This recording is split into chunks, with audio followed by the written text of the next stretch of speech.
مساء الفل على احلى متابعين. يلا نبدأ بحاجة حلوة جدا، حاجة فرحت كل زملكاوي. اول امبارح الزمالك عمل حسن ختام في الجولة الثالثة من الدوري وفاز على مودرن سبورت 2-1.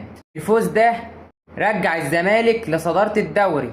جميل بقى من الفوز ده كان فيه جدل كبير جدا، ناس راضية وناس مش راضية، لكن المهم ان الفوز ده رفع رصيد الزمالك ل7 نقط، وفوز مهم جدا معنويا بغض النظر عن اي مكاسب تانية. بس برضه الفوز رقم 1، الاداء رقم 2، ورقم 3 الاداء الاجتماعي مهم جدا لارضاء الجماهير اللي بتحب الكرة الحقيقية مش بس النتيجة.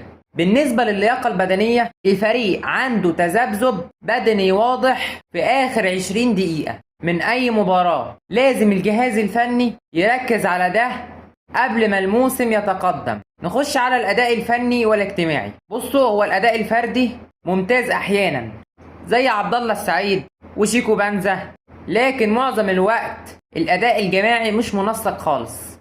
تالت حاجة، وعندك ناصر ماهر، اللاعب بين يوم وليلة، يوم تمام ويوم لأ، محتاج حد يظبطه ويقول له الحاجة الصح.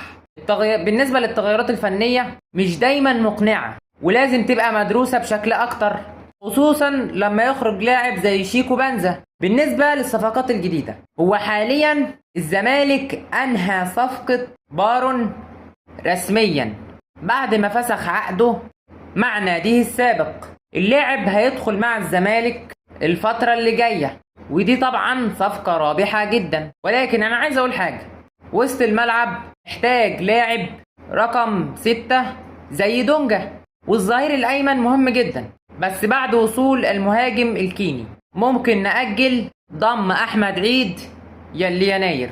عندك عمرو ناصر وأحمد شريف لازم يا جماعة ياخدوا فرصتهم.